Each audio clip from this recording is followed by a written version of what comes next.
I didn't just spill a drink. I threw a neon blue cocktail into the face of the most dangerous predator in the city. The music stopped. The crowd parted. And when he wiped the sludge from his $12,000 suit, his eyes weren't human anymore. They were glowing gold. He didn't ask for an apology. He leaned down and whispered, "Run, and I'll enjoy catching you." Chapter 1. The neon pink paper taped to her front door screamed one word: eviction. Kara stopped dead in the hallway. Her damp waitress shoes squeaked on the linoleum, a pathetic sound that matched the sinking feeling in her gut. Rainwater dripped from her nose, landing on the bold black letters that spelled out the end of her life. To make things worse, her pocket vibrated. It was a text from her boss, or rather, her ex-boss. "Don't bother coming in tomorrow." Drawer came up short. She hadn't stolen a dime. In fact, she had put her own tips in there to cover a mistake the new guy made. However, that didn't matter. Nothing mattered when the world decided to crush you. She unlocked the door with a shaking hand. The apartment smelled like stale toast and impending doom. She slumped against the wall, sliding down until her butt hit the floor. As a result, she didn't even fight when Lena banged on the door 10 minutes later. "Get up," Lena said, her voice too loud for the tiny room. "We are going out. You look like a wet rat." "I am a wet rat," Kara mumbled. "A homeless wet rat." "Not until Tuesday," Lena corrected, pulling Kara up by her arm. "Tonight, we forget. Tonight, we go to the Velvet Den." Kara groaned. "I can't afford water at the Velvet Den." "Drinks are on me," Lena promised, shoving a glittery top into Kara's hands. "Come on, you need to scream or dance or something, before you explode."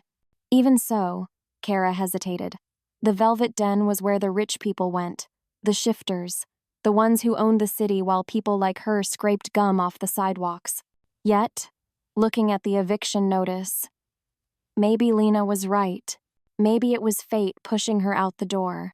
An hour later, the bass thumped against her chest like a second heartbeat. The club was an assault on the senses. Purple lights sliced through the smoke. The air smelled of expensive perfume, sweat, and something muskier, something dangerous.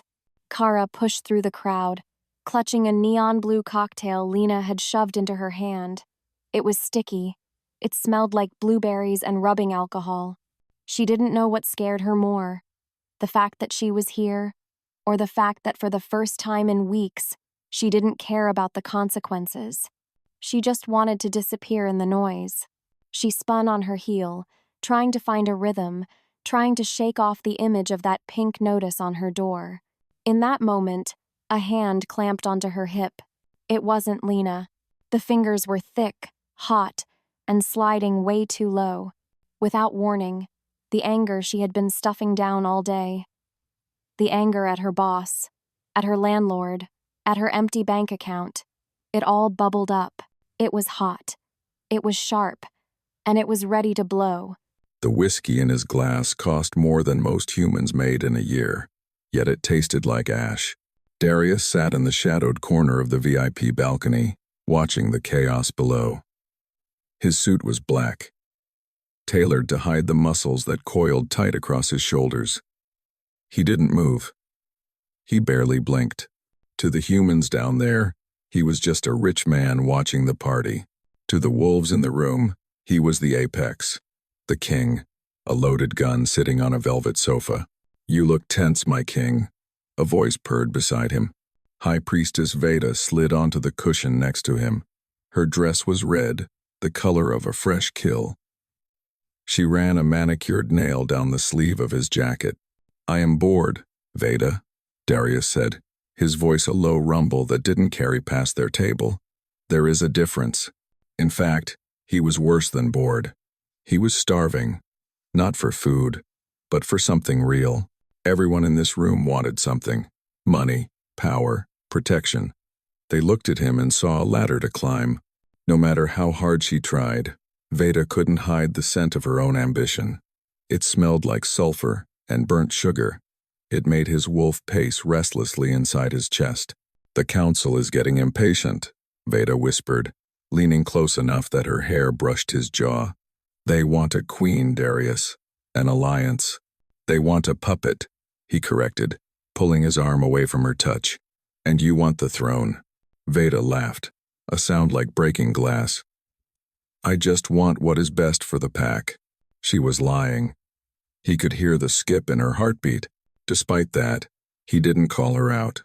Politics were a game of waiting, and he was good at waiting. He turned his gaze back to the dance floor. The humans were writhing bodies, sweating and desperate. It was meaningless noise. In the span of a breath, a scent hit him. It cut through the perfume and the alcohol. It was crisp, like rain on hot pavement, like ozone before a lightning strike. His nostrils flared. Without thinking, he leaned forward, his gold eyes scanning the crowd. What is it? Veda asked, her smile faltering. Darius didn't answer. His focus narrowed to a single point in the chaos below. A girl, messy hair, a glittery top that looked cheap. She looked terrified and angry. Deep inside him, his wolf stopped pacing. It lifted its head. Mine? The beast questioned.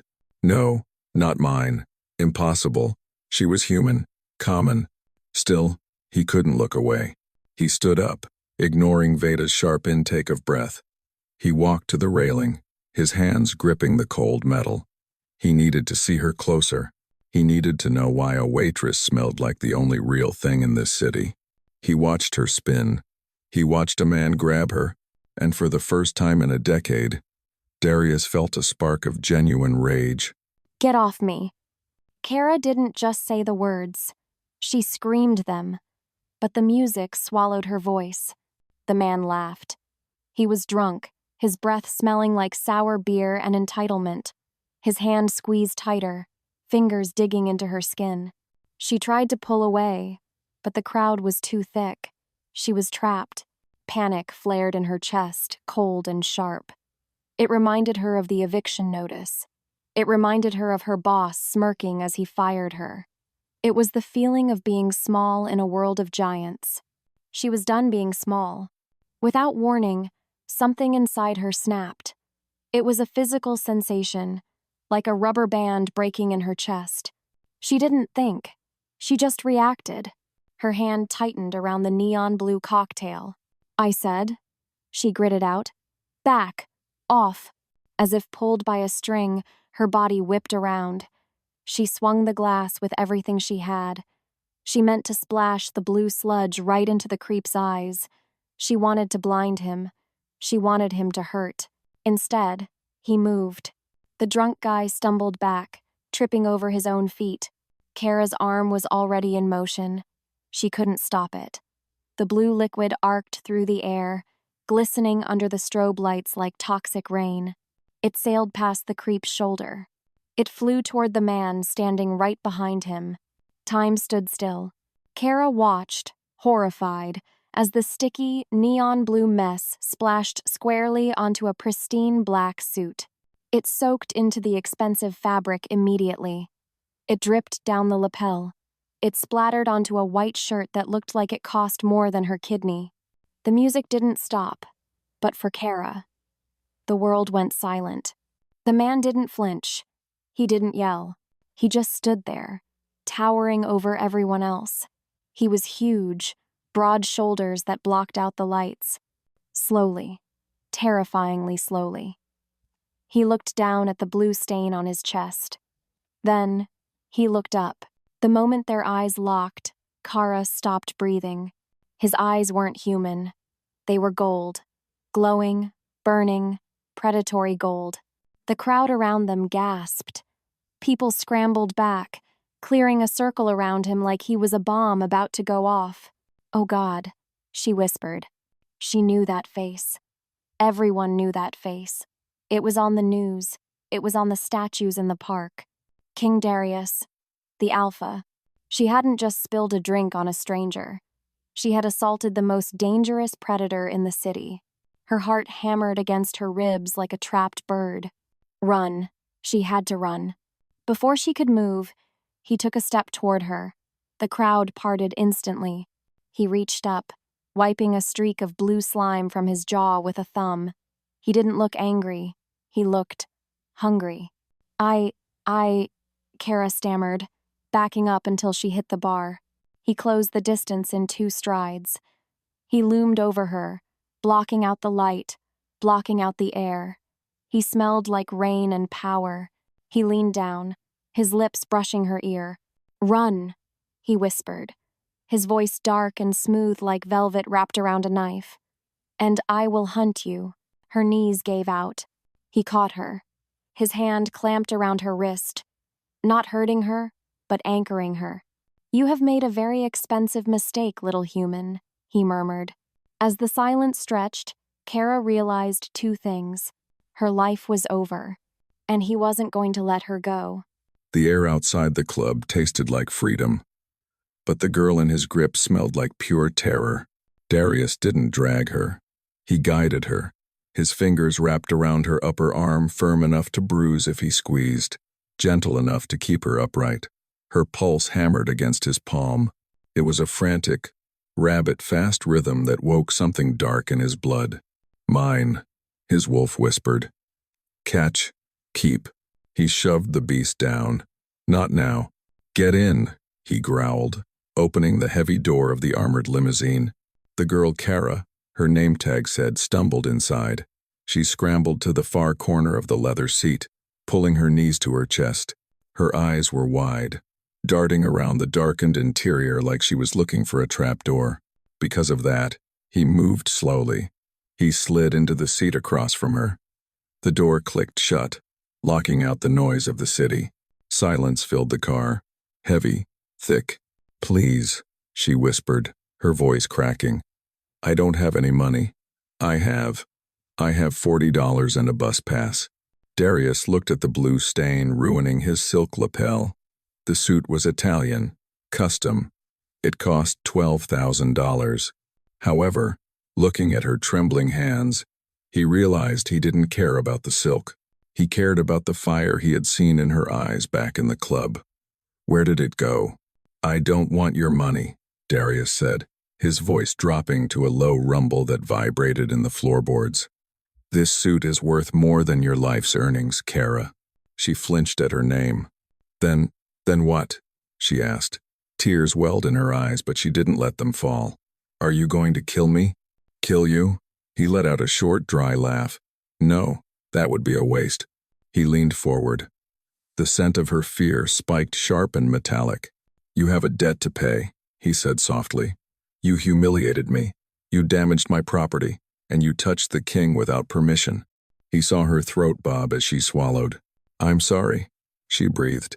"It was an accident. I was aiming for the other guy." "I don't care about the other guy," Darius snapped. Without warning, he reached out. She pressed herself flat against the door, squeezing her eyes shut. He didn't hurt her.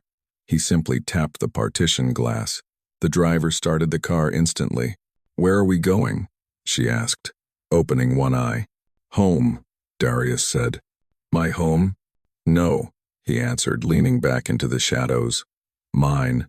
What followed was a look of pure horror on her face. I'm not that kind of girl," she stammered, her face turning red. "I won't sleep with you for a suit." Darius blinked. Then, a slow smirk tugged at the corner of his mouth. "I didn't ask you to warm my bed, little human," he said, enjoying the way her eyes flashed with indignation. "I have plenty of volunteers for that." "Then what do you want?" "A personal assistant," he stated simply. "My last one quit. He couldn't handle the pressure." "You want me to be your secretary?" she asked, incredulous. "As punishment?" "As repayment," he corrected. "You will work for me. You will live in my home so I can ensure you don't run. And you will stay until the value of this suit is worked off." Even so, he saw the calculation in her eyes. She was doing the math. "How much?" she asked. 12,000, he lied. "It was more. That will take months." "Then you better start tomorrow," Darius said, closing his eyes. He could feel her staring at him. He could smell the confusion mixing with the fear. As the car sped toward the royal tower, Darius knew he had just made a dangerous decision. Bringing a human into his den was reckless. Yet, as he breathed in her scent, rain, and ozone, he knew he would burn the whole city down before he let her out of that car. The elevator ride made her ears pop. Kara stood with her back against the glass wall, watching the city shrink below her. They were going up, high, too high. She glanced at the man standing next to her. Darius, the Alpha King. He hadn't said a word since the car. He just stood there, massive and silent, radiating heat like a furnace. The blue stain on his chest was drying into a sticky crust, but he wore it like a medal. She didn't know what scared her more, the height or him. Ding. The doors slid open. Kara expected a dungeon. She expected chains on the wall and wolf skulls on the floor. Instead, she stepped into a spaceship. The penthouse was all glass, steel, and black marble. It was cold. It was empty. It smelled like lemon cleaner and loneliness. "This is the foyer," Darius said, walking past her. "Don't touch the art. It bites." "Literally?" Kara asked, clutching her purse strap. "Sometimes," he replied. He didn't look back. She followed him mostly because she was terrified of being left alone with the biting art. They walked down a hallway that was wider than her old street. He stopped in front of a white door. "This is your room," he said. "You start at 6 a.m. Breakfast is at 7. If you are late, I add $500 to your debt." Kara's jaw dropped. "That's illegal labor practices." Darius turned slowly. His gold eyes narrowed. "I am the king, Kara.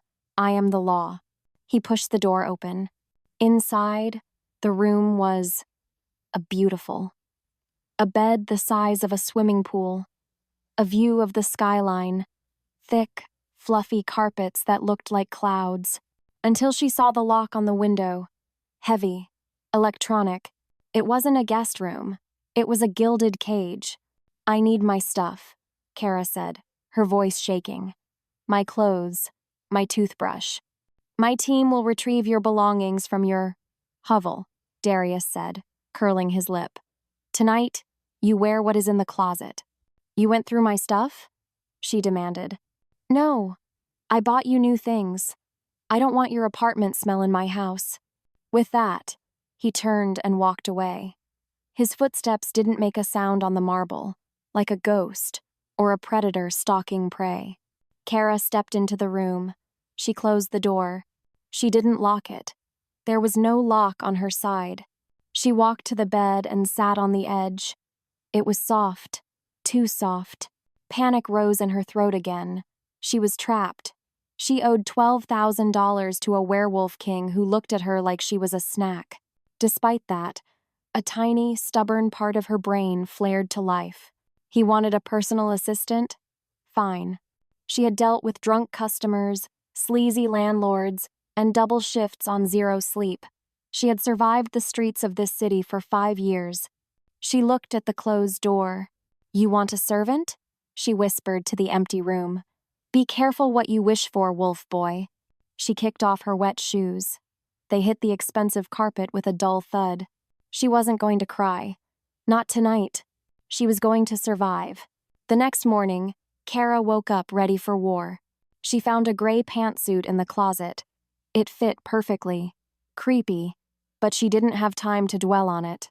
At 5:55 a.m., she marched into the kitchen. It was a disaster. Takeout boxes were stacked like leaning towers of pizza on the granite island. Empty coffee cups were everywhere. The sink was full of dishes that had hardened into fossils. "Rich people," Kara muttered, grabbing a trash bag. "Useless." She went to work. By the time Darius walked in at 7 a.m., the kitchen sparkled. The trash was gone.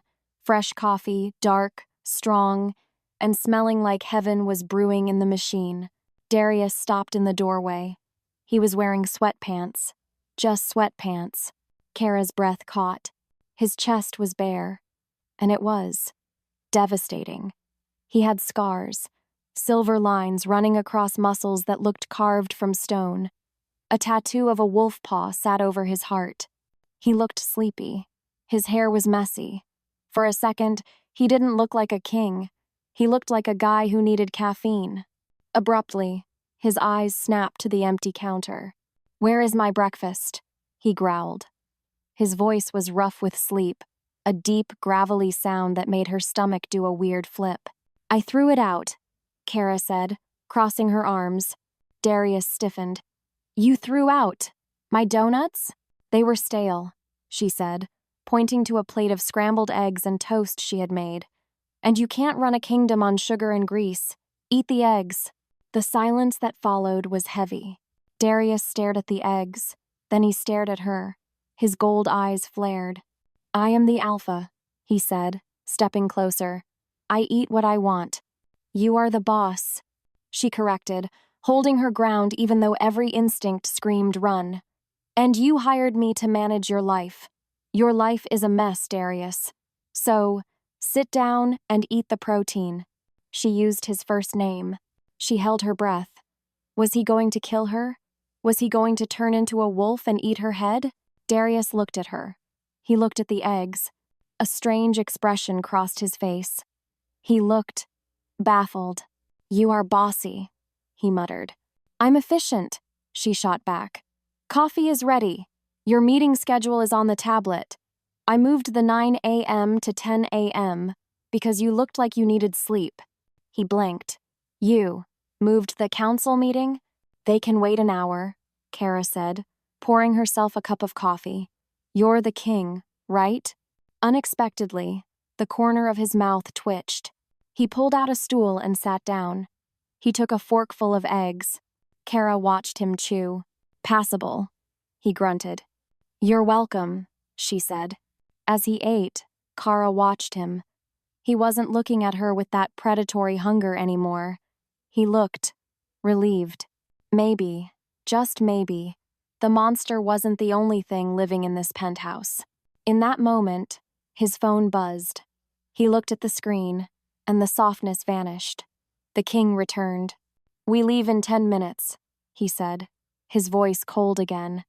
"Don't fall behind." Kara watched him walk away. She had survived morning 1, but looking at the mountain of paperwork on his desk, she knew the real battle was just starting. The king's bedroom was a forbidden zone. Kara stood in the center of the massive suite, holding a laundry basket against her hip. The room smelled like cedar, rain, and that deep, terrifying musk of a predator. It was intoxicating. It was overwhelming. Knowing this, she tried to move quickly. Get in. Get the laundry. Get out before he came back and looked at her with those burning gold eyes. She moved toward the nightstand. It was cluttered with heavy, leather-bound books and a strange, sleek crystal vase filled with perfectly clear water. "Why does a werewolf need flowers?" she muttered, reaching out to move the vase so she could dust underneath it. Her fingers brushed the cold crystal. "Don't!" The scream shattered the silence. Kara jumped, her heart slamming against her ribs. She spun around, nearly knocking the vase over. A servant, a young woman with terrified eyes and a uniform that looked 3 sizes too big, stood in the doorway. She was pale, her hands trembling where they gripped a feather duster.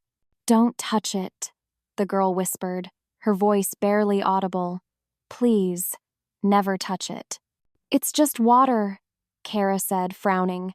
She looked back at the liquid. It looked innocent enough, clear, still. "It is sanctified water," the servant hissed, taking a hesitant step forward. "Blessed by the old order. It burns dark magic. It dissolves it." Kara stared at the vase. Then she looked at the pillow where Darius laid his head every night. "The king sleeps next to acid?" Kara asked, skepticism creeping into her voice. "Why?" "Protection," the girl murmured, casting a nervous glance at the hallway. "Or insurance. If the madness takes him, if the beast takes over completely, he drinks it."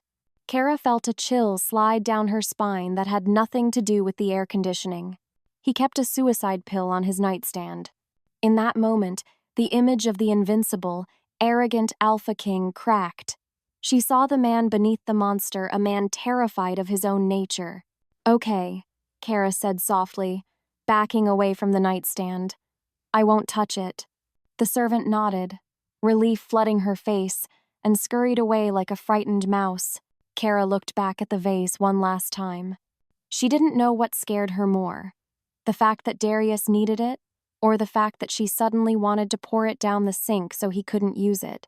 She grabbed the laundry and fled the room. However, as she walked down the long, cold hallway, the weight of that knowledge pressed on her chest. He wasn't just a predator hunting her.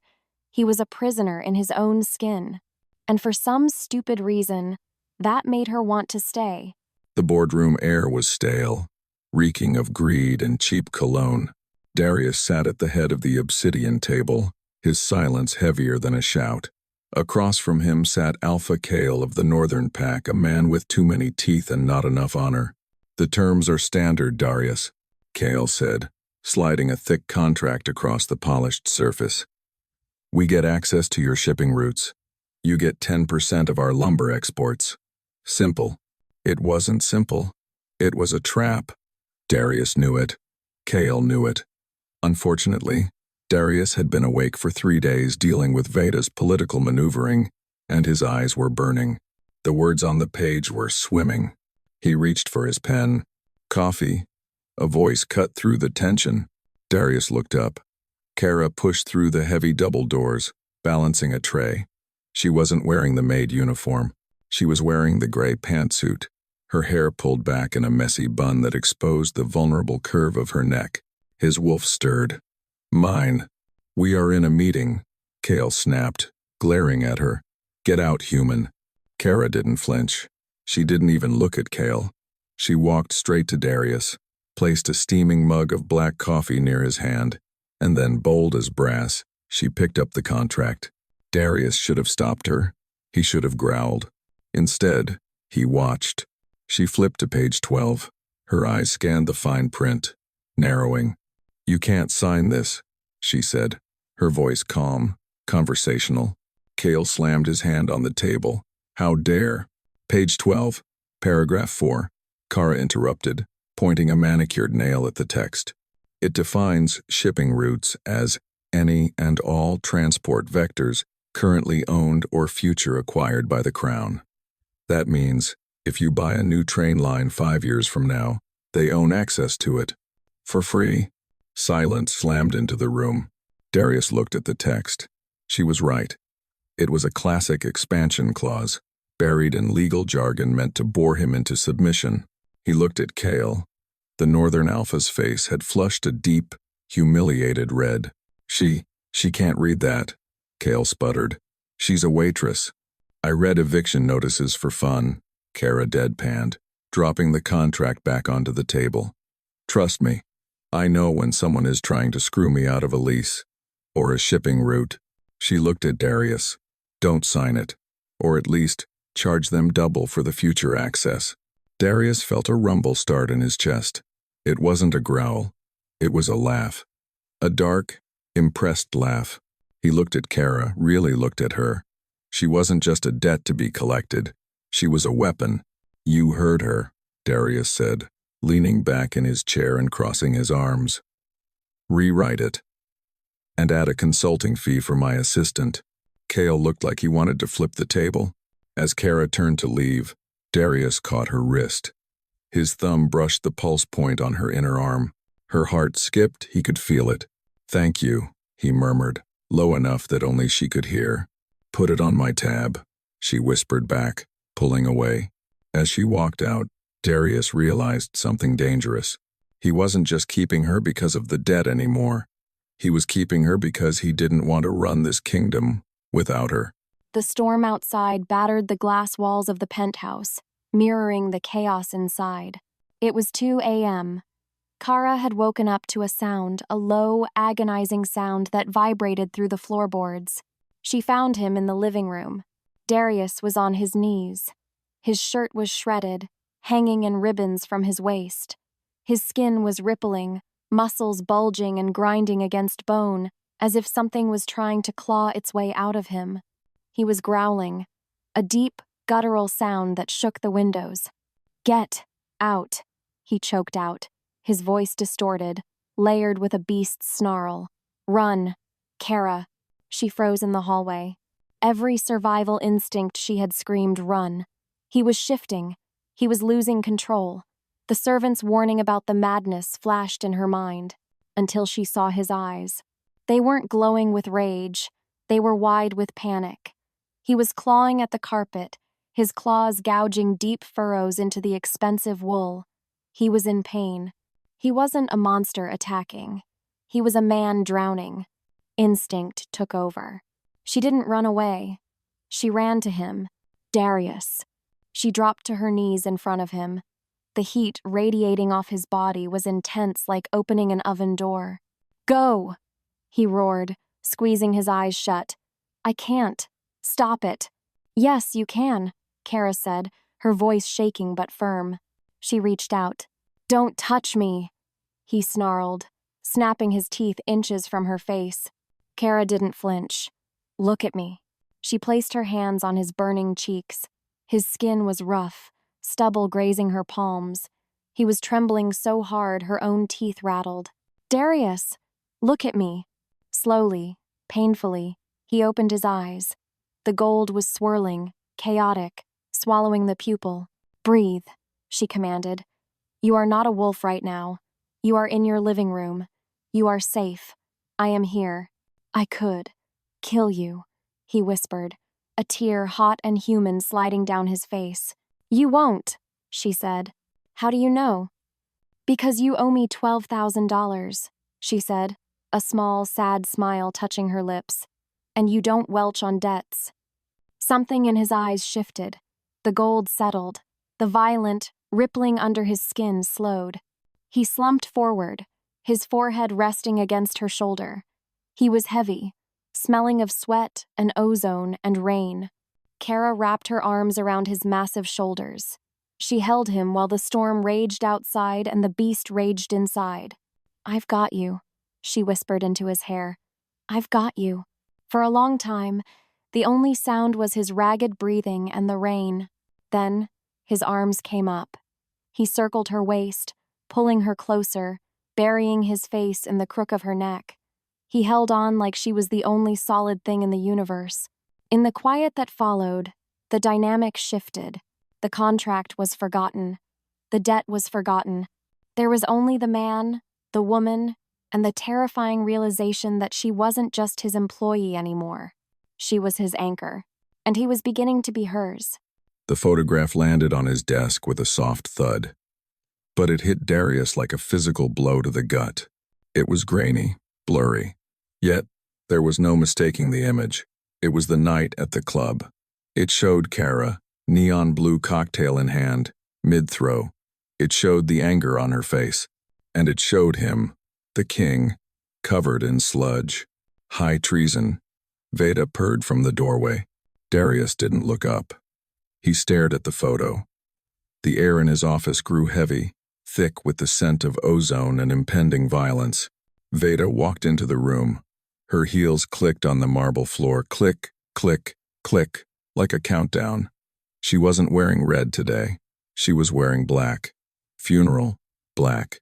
"The council has the original," she said, leaning against his desk. "They know she isn't a servant, Darius. They know she is the commoner who assaulted the crown."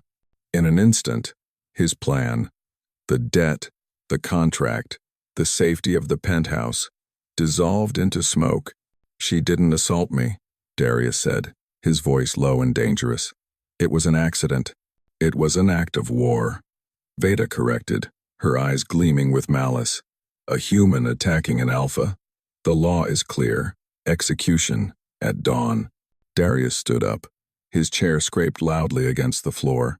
"She is under my protection." "Not anymore," Veda whispered. "The guards are on their way to collect her. Unless—" She let the word hang there. "Unless what?" Darius growled. "Unless you hand her over," Veda said, smiling, "and announce our engagement. I can make the charges disappear. I can say it was a misunderstanding." In that moment, Darius saw the trap. Veda had orchestrated this. She didn't care about the assault. She wanted the throne, and she was using Kara's life as the bargaining chip because she knew. Somehow, she knew he cared. His wolf paced in his chest. Protect, kill, save. He looked at the photo again. He looked at Kara's defiant face. He remembered the way she held him during the storm. He remembered the coffee. He remembered her smell. If he handed her over, she died. If he married Veda, he died inside. So, he chose option 3. Get out of my office, Darius said, his voice deadly calm. They are coming for her, Darius, Veda warned, pushing off the desk. You can't stop the law. Watch me, he said. As Veda left, leaving the scent of bitter almonds in her wake, Darius grabbed his jacket. He didn't run to the door. He ran to the safe in the wall. He grabbed a small, velvet box he had hidden years ago, a prop he never thought he'd use. He wasn't going to fight the law.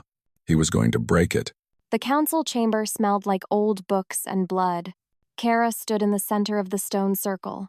Her hands were cuffed with heavy iron that bit into her wrists.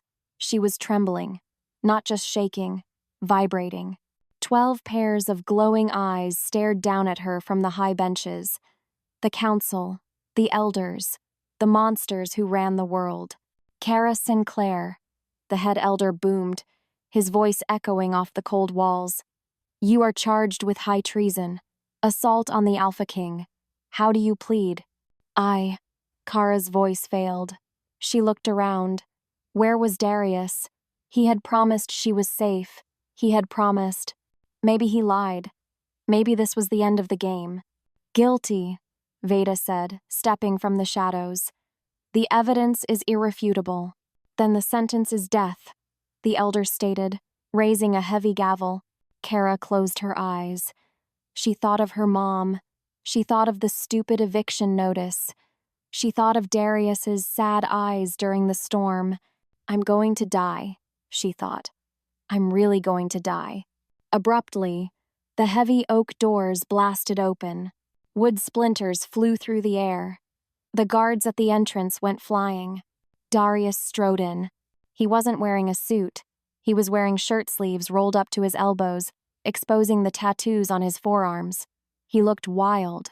He looked furious. Stop! His roar shook the dust from the ceiling rafters. Darius, the elder snapped. This human attacked you. Justice must be served. Justice? Darius laughed. A dark, terrifying sound. He walked straight to Kara. He didn't look at the council. He looked only at her. His eyes were burning gold.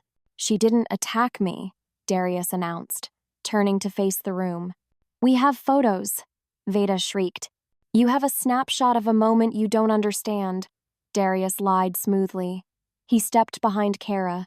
His hands landed on her shoulders. They were hot, heavy, possessive. She didn't throw the drink in anger, Darius declared. She threw it in passion. The room went silent. Even Veda looked confused. It was a courtship ritual, Darius said, his voice dropping to a husky growl. A chaotic human courtship ritual. She was claiming me.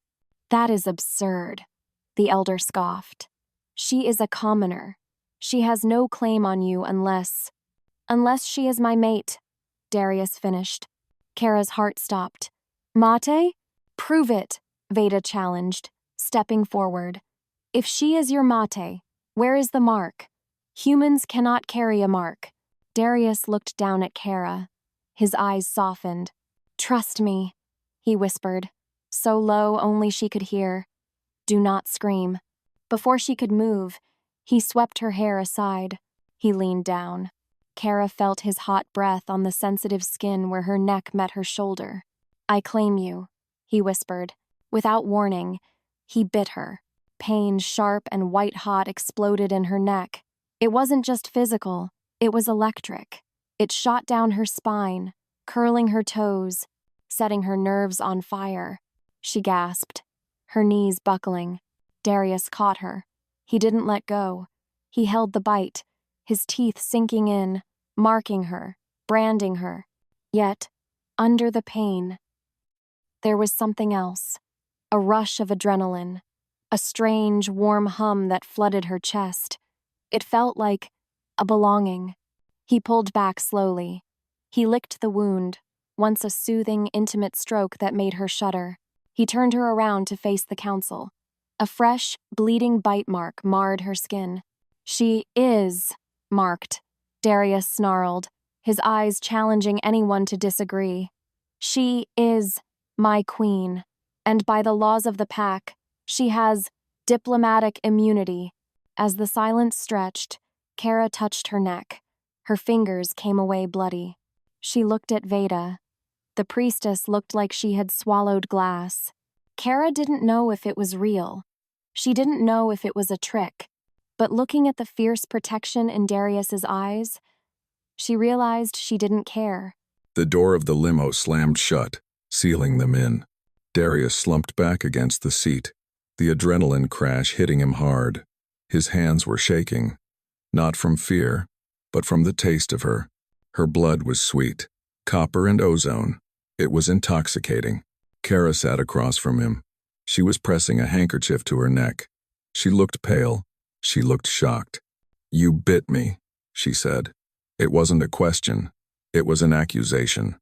"I had to," Darius said, his voice rough. "It was the only way to stop the execution order." "You lied to them," she whispered. "You told them we were mates. Would you prefer the alternative?" he asked, gesturing to the world outside where the executioner waited. "No," she said quickly. Then she paused. Does it mean anything? The mark?" Darius looked away. He couldn't look at her. Not right now. So, he lied again. "It is a physical scar, Kara. Nothing more. Humans cannot form the spiritual bond. It is just a show for the council." It was a lie because he felt it. From the moment his teeth broke her skin, he felt a tether snap into place. It wasn't a full bond, she was human. Her soul wasn't wolf, but it was there. He could feel her confusion. He could feel her fear. He could feel the rapid flutter of her heart as if it were beating in his own chest. "So," Kara said, her voice trembling slightly, "I'm the queen now? Fake queen?" "Until the council forgets," Darius said. "Or until Veda makes a mistake." "Veda," Kara spat the name. "She looked like she wanted to eat me." "She does," Darius warned. "You are safe from the law now, Kara. But you are not safe from her. You have to stay close to me. Every hour, every minute." Kara looked up. Her eyes met his. "I'm not going anywhere, Darius," she said softly. "Mostly because you have the only security codes I know." He cracked a smile, just a small one. "Good," he said. He reached across the space between them. He gently pulled the handkerchief away to check the wound. It was already clotting. "I'm sorry," he murmured, his thumb brushing her cheek. "For the pain. It didn't hurt that bad," she lied. He knew she was lying. He could feel the sting through the bond. Despite the lie, she leaned into his touch. As the car sped through the rainy streets, Darius realized the game had changed. He hadn't just bought her time. He had bound her to him. And God help anyone, council, priestess, or monster, who tried to take her away now. The royal gardens were not a place of peace. They were a stage. Darius stood at the edge of the sprawling green lawn, the sun beating down on his back. Behind the iron gates, hundreds of citizens, reporters, and pack members watched. They wanted to see the king. They wanted to see the human queen. Under the scrutiny, Darius felt the familiar itch beneath his skin. The wolf wanted out. It hated the stares. It hated the whispers. "They are waiting," Kara whispered beside him. She looked small against the vastness of the estate. She wore a simple white sundress that fluttered in the breeze, exposing the fresh, angry bite mark on her neck. She didn't cover it. She wore it like armor. "Do you trust me?" Darius asked, looking down at her. "Do I have a choice?" she replied, though her hand found his and squeezed. "No," he admitted. "Today, we sell the lie. We show them I am yours." In fact, he was terrified. He had never shifted in front of her. The bite was one thing, a moment of controlled violence. The shift was chaos. It was bone-breaking, flesh-tearing monstrosity. If she flinched, if she looked at him with disgust, it would break him more than any poison. Abruptly, the crowd roared. They were chanting his name. "Show them," Kara said, letting go of his hand. "Run, Darius." He didn't hesitate. He stripped off his shirt, tossing it onto the grass. The crowd gasped. He closed his eyes. He let the barrier in his mind drop. Shift. Pain exploded in his chest, a familiar, welcome agony. His bones cracked and reshaped. His skin stretched. Fur, thick and midnight black, burst through his pores. In the span of a breath, the man was gone. A massive wolf stood in his place. He was the size of a war horse, his claws digging deep into the soil, his gold eyes burning with ancient intelligence. He panted, steam rising from his flanks. He looked at Kara. He waited for the scream. He waited for her to run away. Instead, she stepped closer. She reached out a trembling hand. "Hi, puppy," she whispered, a shaky smile on her lips. She buried her fingers in the thick ruff of fur around his neck. She didn't pull away. She scratched him, right behind the ear, exactly where he liked it. A low rumble started in his chest. A purr. "Mine," the wolf sang. "Mate, safe." Without warning, he turned and bolted. He didn't run away from her. He ran for her. He loped across the grass, his stride eating up the distance. To his shock, she ran too. She laughed, kicking off her sandals, sprinting barefoot through the clover. She couldn't keep up, obviously, but she chased him. He slowed down. He circled her, nudging her hip with his massive wet nose, almost knocking her over. She fell into the grass, laughing, breathless. He loomed over her, shielding her from the cameras, from the world. He licked her cheek, one long, rough swipe. She grabbed his face, pressing her forehead against his furry snout. "I see you, Darius," she whispered into his fur. "I see you." In that moment, the lie dissolved. The crowd cheered, believing it was a show. But Darius knew the truth. He had let a human see the beast, and she hadn't blinked. He was in love with her, and that was more dangerous than any assassin. The gala was a nightmare of crystal chandeliers and fake smiles. Kara needed to breathe. The dress Darius had bought her, a shimmering gold gown that hugged every curve, felt like a straitjacket. The mark on her neck throbbed under the heavy diamond necklace he had clasped around her throat. "I'll be right back," she had told him. Now, she stood in the royal powder room, gripping the edge of the marble sink. She splashed cold water on her face, trying to wash away the feeling of 1,000 eyes watching her. "Enjoying the masquerade, little waitress?" Kara froze. She looked into the mirror. High Priestess Veda stood behind her. She hadn't made a sound. Her reflection was dark, twisted, like a shadow bleeding into the glass. "It's not a masquerade," Kara said, straightening her spine. "I'm the queen." "You are a pet," Veda sneered, stepping closer. The air in the bathroom dropped 10 degrees. Frost crept across the mirror, and a poor one at that. Kara turned around. "Darius marked me. You saw it." "I saw a bite." Veda laughed, a cold, hollow sound. "But I don't feel the bond, Kara. Magic leaves a trace, a resonance. You?" She stepped into Kara's personal space, sniffing the air. "You smell like nothing, just fear and cheap soap." Kara's heart hammered against her ribs. Veda knew. "Back off," Kara warned, backing up until her hips hit the sink. "Or what?" Veda asked. "You'll throw a drink at me?" Without warning, Veda raised her hand. Shadows thick, inky tendrils coiled around her fingers. Kara couldn't move.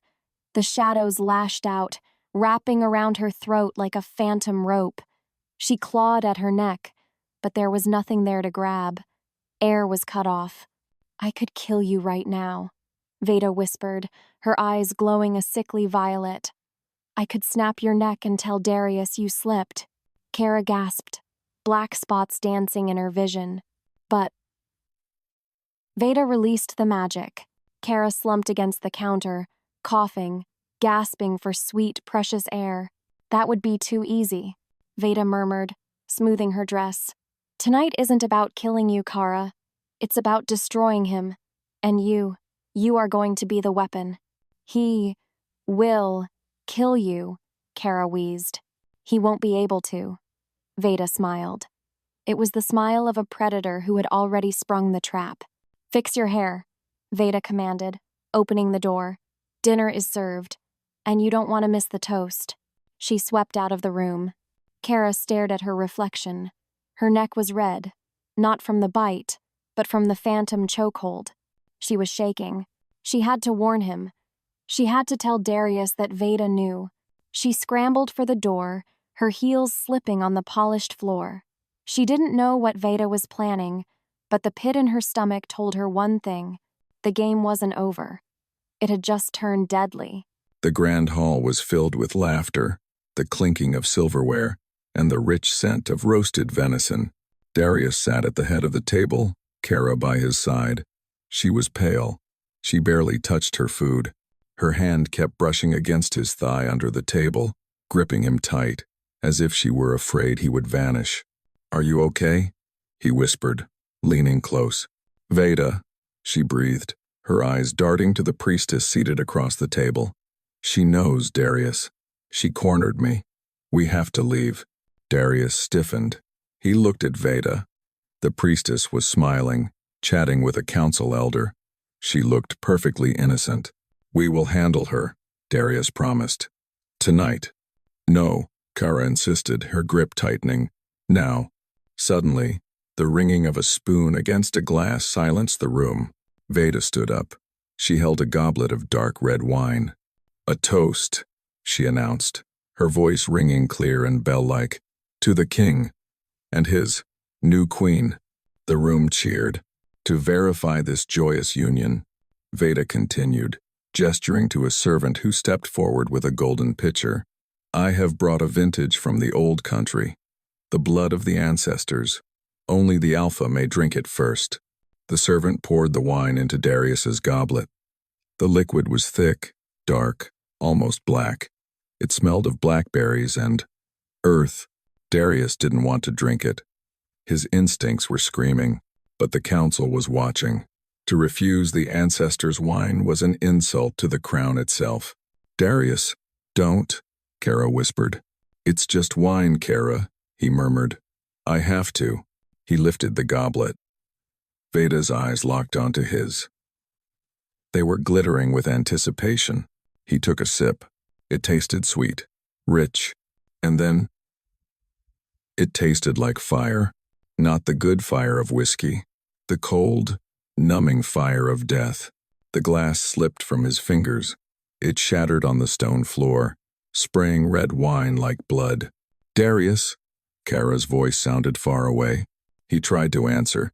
He tried to say, "Run," but his tongue felt like lead. His legs gave out. He collapsed. The chair tipped over with a crash. He hit the floor hard, but he couldn't feel the impact. Paralysis swept through him, starting at his toes, racing up his spine, locking his limbs. "He's choking," someone screamed. Chaos erupted. Guards drew swords. People shouted. Darius lay on his back, staring up at the ceiling. He couldn't blink. He couldn't breathe. He could only see Kara's terrified face hovering over him. "Darius, wake up, help him," she screamed, shaking his shoulders. Then, a shadow fell over them. Veda stood there. She wasn't helping. She was holding a small, empty vial. She dropped it. It rolled across the floor and stopped against Kara's knee. "She poisoned him," Veda shrieked, pointing a shaking finger at Kara. "The human. I saw her. Slip it into his cup." "No," Kara cried, recoiling. "That's a lie." "Seize her," Veda commanded the guards. "She has killed the king." Darius wanted to roar. He wanted to rip Veda's throat out, but he was a statue, a prisoner in his own dying body. He watched helplessly as rough hands grabbed Kara. He watched as they dragged her away, kicking and screaming his name. Kara. Darkness crept into the edges of his vision. The paralysis reached his heart. I'm sorry, he thought, as the world faded to black. I failed you. And then, there was nothing. The sound of the cell door slamming shut was heavier than a gunshot. Kara hit the stone floor hard, her knees scraping against the rough, freezing granite. The air here didn't smell like the penthouse's lemon polish or Darius's rain scent. Instead, it reeked of rust, mildew, and centuries of despair. Enjoy your last night, Queen, a guard sneered, spitting on the floor near her hand. Kara didn't look up. She couldn't. As a result, she didn't see him leave. She only heard the heavy iron bolt slide home clank, thud sealing her fate. She scrambled to the bars, gripping the cold iron until her knuckles turned white. I didn't do it, she screamed, her voice echoing down the empty torchlit corridor. Check the glass. Check the wine. Veda had the vial. Silence answered her. The only response was the distant drip, drip, drip of water leaking from the ceiling. Kara slumped against the bars.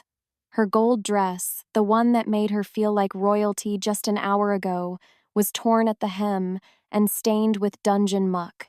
To make things worse, the image of Darius collapsing played on a loop in her mind.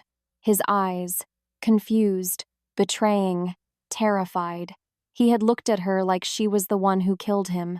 He thinks I did it, she whispered, a sob choking her throat. She pulled her knees to her chest, burying her face in the expensive silk. No matter how hard she tried, she couldn't stop the tears. They were hot and angry. She was going to die at dawn. Veda had won.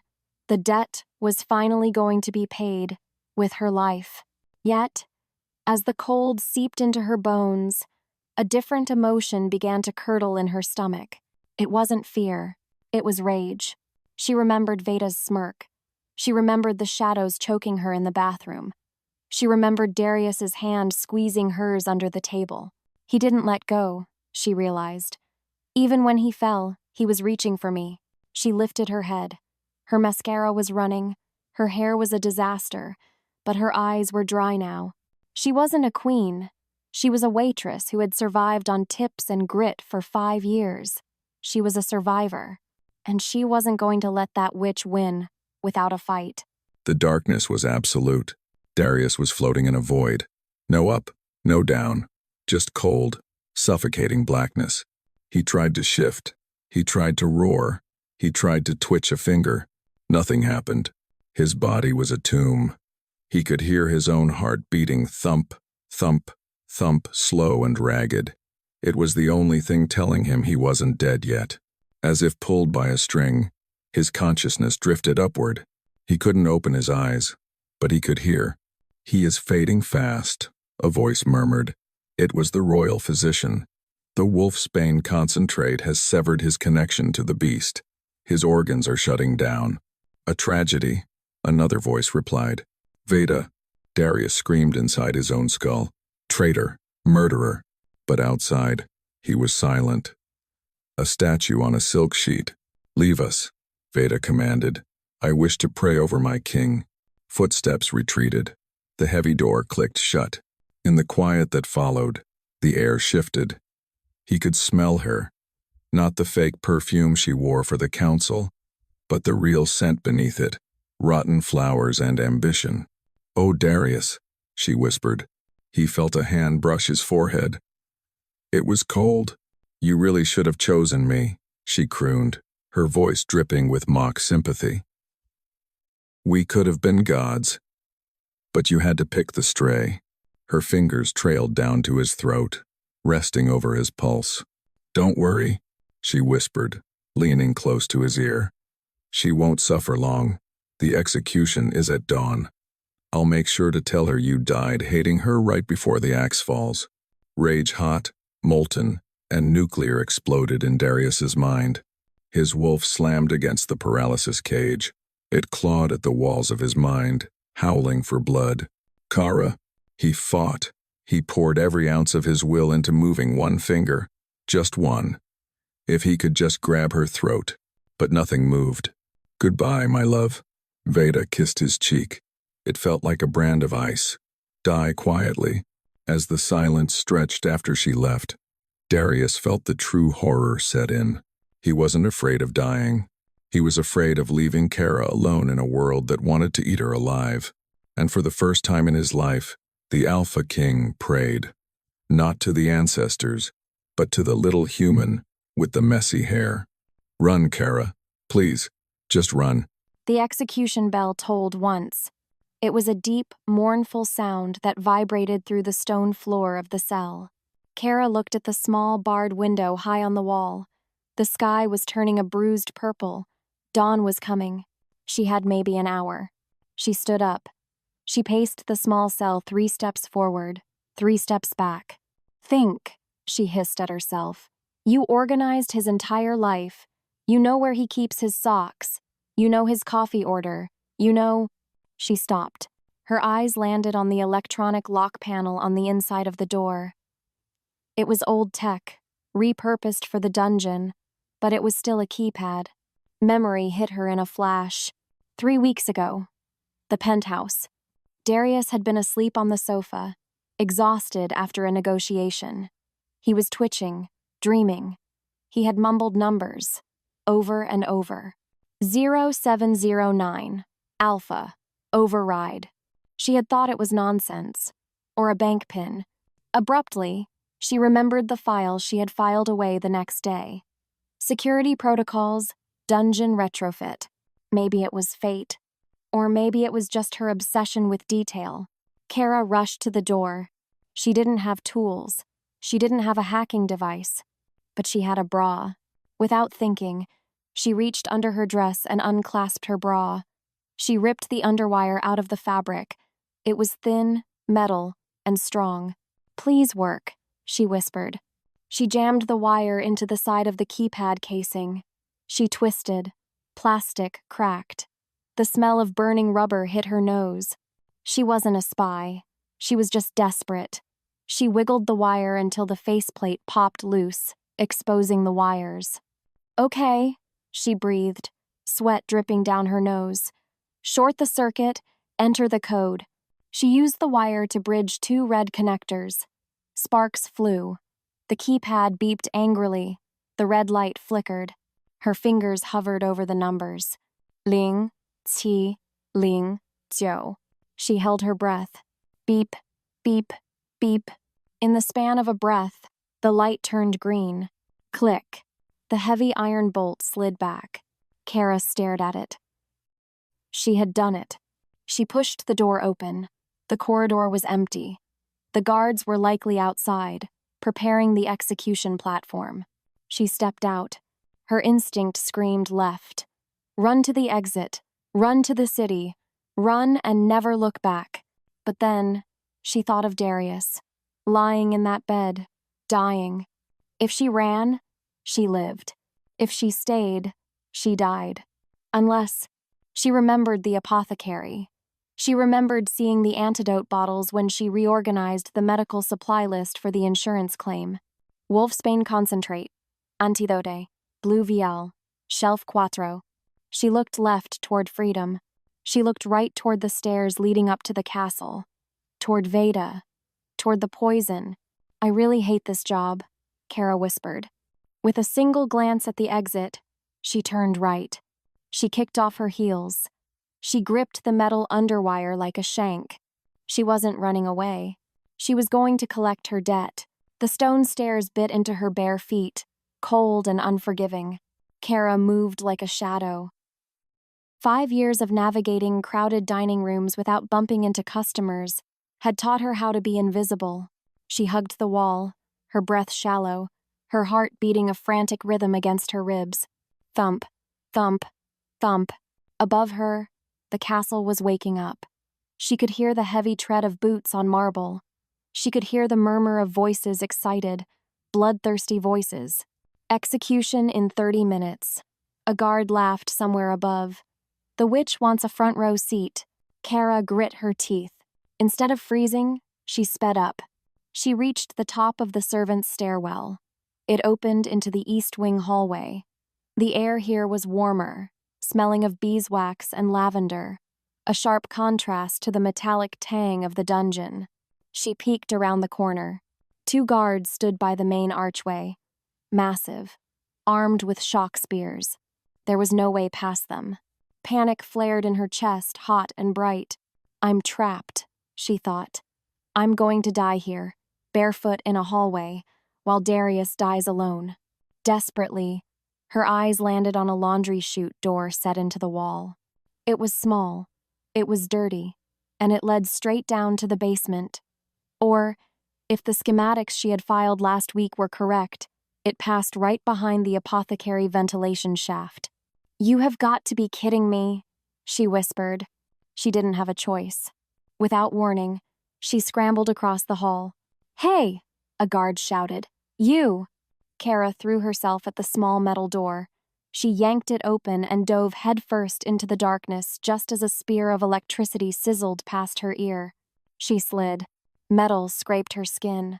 Dust filled her nose. She tumbled down the dark tunnel, suppressed a scream, and kicked out her legs to brace against the sides. She stopped with a jarring thud, suspended in the dark. To her right, a vent grate glowed with dim light. She could smell it: acrid chemicals, dried herbs, and sulfur. The apothecary. She kicked the grate. Once, twice. It clattered into the room below. Kara wiggled through the opening and dropped. She landed in a crouch, gasping for air, covered in soot and sweat. She stood up. She was in the enemy's lab, and she was ready to steal back a life. The royal apothecary was a maze of glass and nightmare ingredients. Kara scanned the shelves, her eyes frantic. Wolfsbane concentrate. Wolfsbane concentrate. Shelf 4, she muttered, repeating the inventory list she had memorized. Blue vial, skull label. She sprinted down the aisle. Her bare feet slapped against the tile. There, on the top shelf, a small, cobalt blue bottle that seemed to glow with its own sickly light. She reached for it. You are not supposed to be here. The voice was deep, grating. Kara spun around. A guard, not a palace guard, but one of Veda's personal enforcers, stood in the doorway. He was huge, his skin etched with dark, protective sigils. He held a curved blade that looked thirsty. Put it down, he growled, stepping forward. Kara gripped the vial. Her hand trembled. No, she said. He lunged. As if pulled by a string, Kara ducked. The blade sliced the air where her head had been, severing a lock of her hair. She scrambled back, crashing into a table. Beakers shattered. Glass rained down. She needed a weapon. Anything. Her hand closed around the heavy, silver candelabra sitting on the workbench. It was solid, heavy. The guard laughed. You think you can fight me with a candle holder, little human? He raised the sword for a killing blow. I'm not just a human, Kara gritted out, her grip tightening on the silver stem. I'm the personal assistant to the king, and Darius had taught her one thing about leverage. Use what you have. As the guard swung, Kara didn't block. She threw herself forward, under his guard. She swung the heavy silver base upward, with every ounce of desperation she had. Crack. Metal met jaw. The sound was sickening. The guard's head snapped back. His eyes rolled up. He crumpled like a sack of laundry, the sword clattering to the floor. Kara stood over him, heaving breaths tearing through her chest. Her hands were shaking violently. She had never hit anyone in her life. In the silence that followed, she looked at the blue vial in her left hand. It was unbroken. She didn't have time to be horrified. She shoved the vial into her bra. She grabbed the candelabra again. One down, she whispered, stepping over the unconscious body. One witch to go. She turned and sprinted for the door. The paralysis was getting worse. It wasn't just his body anymore. The cold was seeping into his mind, dulling his thoughts, blurring the edges of his memories. Darius lay on the ruined bed, staring at the ceiling. Veda was chanting. It was a low, buzzing sound like a hive of angry hornets.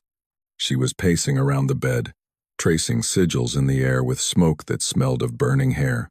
"The sun is rising, my king," Veda purred, stopping beside him. "Do you hear the bell?" He heard it. Dong, dong, the execution bell. Panic flared in his chest, but it was weak, flickering.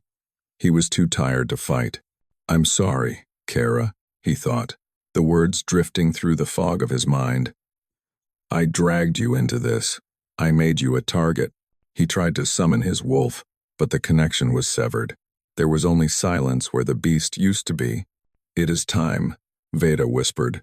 She raised a dagger obsidian, jagged and pulsing with purple light. "With your death, the pack becomes mine. With her death, the truth is buried." She raised the blade high. Darius watched it. He didn't blink. He wouldn't give her the satisfaction of seeing fear in his final moment. He just wished. He wished he could have told Kara the truth. That the mark wasn't a lie. That he loved her. The dagger started to descend. Bang! The bedroom doors didn't just open. They exploded, inward. Veda spun around, the dagger freezing in midair. Darius forced his eyes to the doorway. Kara stood there. She looked like a wreck. Her dress was torn. Her face was smeared with soot and blood. She was barefoot. She was holding a dented silver candelabra like a warhammer. She wasn't a queen. She was a Valkyrie. "Get away from him," she screamed, her voice cracking with fury. Veda laughed. "You escaped? How quaint. You just saved the executioner a trip." I said. Kara stepped into the room, raising the candelabra. "Get away." Darius felt something, deep in his chest, buried under layers of poison and paralysis. A jolt ignited. It was the bond. It wasn't dead. It was responding to her. Her rage, her fear, her love. It flowed through the invisible tether, hitting him like a shot of adrenaline, cutting through the numbness. "Kara," he tried to project. "Run." Yet, she didn't run. She charged. As the distance closed between the witch and the waitress, Darius knew one thing with absolute certainty. This was it. The end. Or the beginning. The room smelled of death and ozone. Kara charged, the silver candelabra raised high. She wasn't thinking. She was feeling. Fear, rage, love. Instead of cowering, Veda flicked her wrist. It was a lazy, dismissive motion. "Pathetic," the priestess sneered. Without warning, a wall of force cold and solid as ice slammed into Kara. The impact lifted her off her feet. She flew backward, the candelabra clattering from her grip. She hit the heavy oak wardrobe with a bone-jarring thud and slid to the floor. Pain exploded in her shoulder. Black spots danced in her vision. "You really are a persistent little insect," Veda sighed, turning back to Darius. "But insects get crushed." Veda raised her hand. Dark, purple shadows uncoiled from her fingers like vipers. They slithered across the floor toward Kara. Kara scrambled back, her heels catching on the rug. She was trapped. She was weaponless. "Say goodbye, commoner," Veda whispered. In that moment, the shadows lunged. Kara flinched, throwing her hand out blindly. Her fingers struck something cool and smooth on the nightstand. Glass. Time stood still. Memory hit her like a lightning bolt. The servant. The warning. Sanctified water. It burns dark magic. Kara looked at the crystal vase sitting next to the bed. The water inside was perfectly clear, innocent. Veda was stepping closer, the dark magic swirling around her, ready to strike the killing blow. "You should have stayed in the kitchen," Veda mocked. Kara's fingers curled around the heavy crystal base. "And you?" Kara gasped, adrenaline flooding her veins. "Should have checked the inventory." As if pulled by a string, Kara ripped the vase from the table. She didn't hesitate. She didn't aim. She just threw. "I never miss twice," she screamed. The vase spiraled through the air, catching the morning light. It smashed against Veda's chest. Crash. Water splashed across the priestess's face, neck, and the dark sigils on her dress. For a second, nothing happened. Then, Veda screamed. It wasn't a human sound. It was the sound of tearing metal. Smoke hissed from her skin where the water touched. The dark shadows recoiled, burning away into nothingness. My eyes! My magic! Veda shrieked, clawing at her face as she stumbled backward, blinded by the holy acid. Kara didn't watch her fall. Without thinking, she spun toward the bed. She reached into her bra and pulled out the blue vial. Darius was gray. His lips were blue. His eyes were open, staring at her, but they were dimming fast. "Stay with me," she sobbed, popping the cork with her teeth. She forced his jaw open. She poured the liquid into his mouth, massaging his throat to make him swallow. "Come on," she whispered, her hands trembling on his chest. "Come back to me, you stubborn wolf. Come back." As the silence stretched, she waited. Nothing happened. Her heart shattered. "Darius?" she whimpered. Abruptly, his chest heaved. Fire. That was the first thing he felt. Not the cold fire of the poison, but the roaring, molten heat of life. The antidote hit his blood like a shockwave. The paralysis shattered. Darius gasped, sucking in a lungful of air that tasted like copper and Kara's tears. "Mine!" The beast woke up, and it was furious. As the bond pulsed, he felt Kara's terror. He heard Veda's shrieks of pain. He didn't think. He didn't plan. In the span of a breath, he moved. He rolled off the bed, his body contorting mid-air. Bones cracked, muscles expanded. Roar! The sound shook the foundations of the palace. He landed on the floor not as a man, but as the Alpha. Massive, lethal. His fur was bristling, his gold eyes burning with murderous intent. Veda was stumbling toward the door, her face red and blistering. She heard the growl. She froze. She turned slowly. When she saw him, the blood drained from her face. "Darius," she whimpered. "Please." It was a mistake. He didn't let her finish. He lunged. He didn't kill her. That was too easy.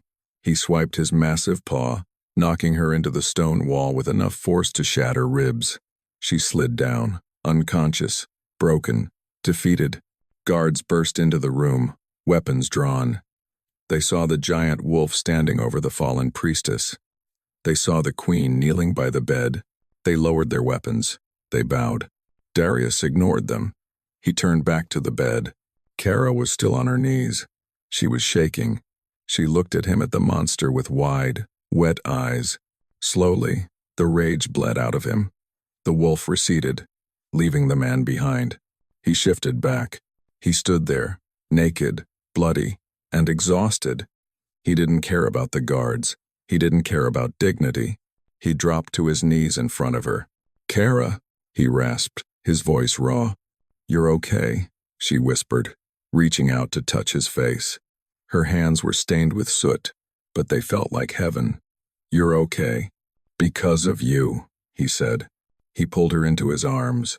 He buried his face in her neck, inhaling the scent of her.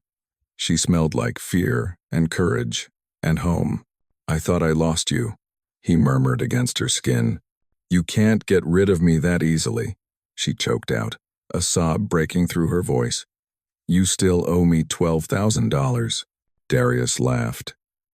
It was a weak, shaky sound, but it was real.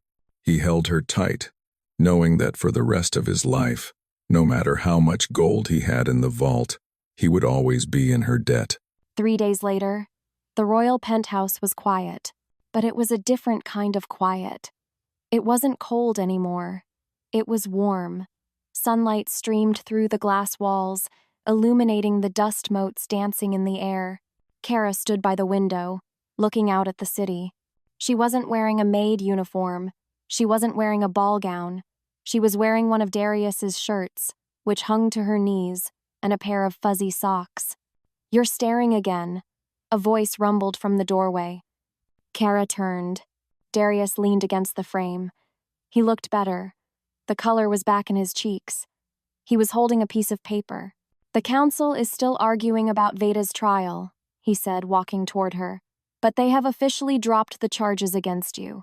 Diplomatic immunity stands. Good, Kara said, crossing her arms. I don't look good in orange. Darius stopped in front of her. He held out the paper. It was the contract. The debt. Agreement. The piece of paper that had started everything. Here, he said. Kara looked at it. What's this? Your bill, he said, his face serious, though his eyes were dancing. Let's see.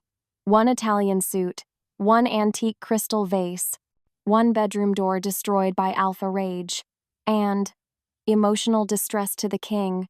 Kara rolled her eyes. You're kidding. Total balance, Darius continued, ignoring her. 0. With a slow, deliberate motion, he tore the paper in half, then in quarters. He let the pieces flutter to the floor like confetti. The debt is paid, Kara, he said softly. You are free to go. You can have your old life back. I'll even buy you the diner. The air thickened. Kara looked at the torn paper. She looked at the door. She could leave. She could go back to being invisible.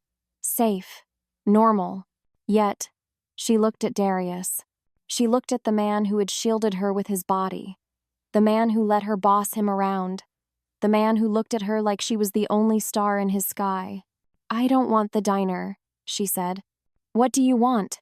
He asked, stepping closer. Kara reached up. She straightened his collar, her fingers brushing the warm skin of his neck. I need a job, she said, a smile tugging at her lips. I hear the position of queen is open, and honestly, the benefits seem pretty good. Darius smiled, a true, blinding smile that made her knees weak. The hours are terrible, he warned, wrapping his arms around her waist. And the boss is a beast. I can handle him, she whispered, leaning up. As their lips met, the last of the fear melted away. It wasn't a transaction anymore. It wasn't a debt. It was a promise. When they finally broke apart, breathless and dizzy, Darius rested his forehead against hers.